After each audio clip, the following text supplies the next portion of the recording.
Ika-24 na kabanata. Samantala, nang mapag-isip-isip ni Balaam na gusto ng Panginoon na pagpalain ang Israel, hindi na siya nang kulam katulad ng ginawa niya noong una. Sa halip, humarap siya sa disyerto, at nakita niya ang mga Israelita na nagkakampo ayon sa kani-kanilang lahi. Pagkatapos, pinuspos siya ng Espiritu ng Diyos, at sinabi niya, "Ako si Balaam na anak ni Beor, at may malinaw akong pangunawa. Narinig ko ang salita ng Diyos, at nakakita ako ng isang pangitain na mula sa makapangyarihang Diyos. Nagpatira pa ako at nagpahayag siya sa akin. Ito ang aking mensahe. Anong ganda ng mga toldang tinitirhan ng mga mamamayan ng Israel na mga lahi ni Jacob. Katulad ito ng mga nakalinyang palma o ng mga tanim sa tabi ng ilog.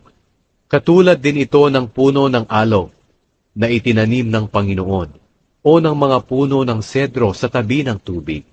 Umaapaw ang mga tubig sa kanilang mga lalagyan at nagtatanim sila ng buto sa mga lupang sagana sa tubig. Ang kanilang hari ay magiging mas makapangyarihan kaysa kay Agag na hari ng Amalekita, at ang kanilang kaharian ay magiging tanyag. Inilabas sila ng Diyos sa Ehipto. Para sa kanila katulad siya ng isang malakas na toro. Lulupigin nila ang kanilang mga kaaway, tutuhugin sa tulis ng pana, at dudurugin ang kanilang mga buto.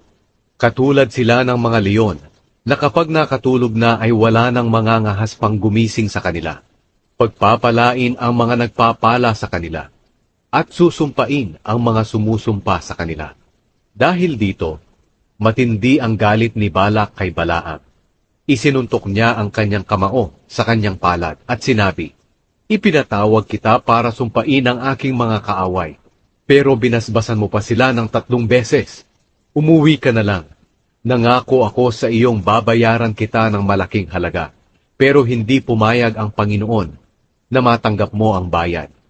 Sumagot si Balaam kay Balak, "Hindi ba't sinabihan ko ang iyong mga mensahero, na kahit ibigay mo pa sa akin ang iyong palasyong puno ng pilak at ginto, hindi ako makakagawa ng sarili kong kagustuhan, masama man ito o mabuti. Kung ano ang sinasabi ng Panginoon sa akin, iyon lang ang aking sasabihin.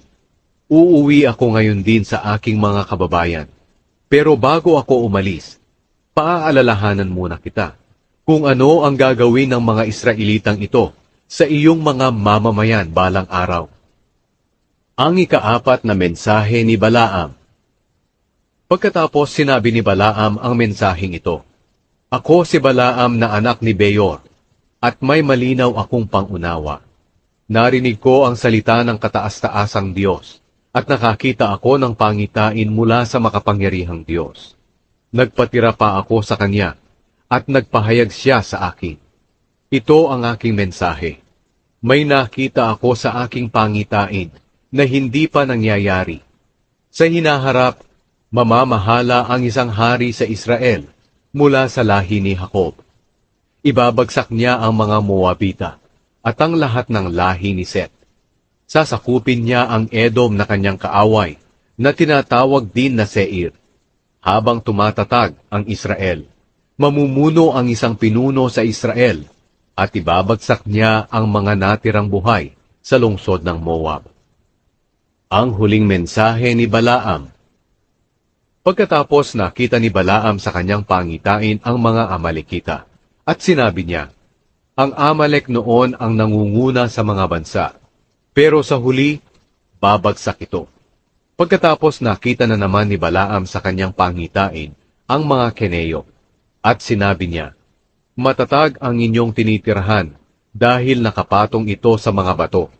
Pero babagsak kayo kapag binihag kayo ng Assyria." At sinabi pa ni Balaam ang mensaheng ito, "Kahabag-habag, sino ba ang mabubuhay kung gagawin ito ng Diyos? Darating ang mga barko mula sa Kitim at sasakupin nila ang mga mamamayan ng Assyria at ng Eber, pero babagsak din ang Kitim." Pagkatapos, umuwi si Balaam at ganoon din si Balak.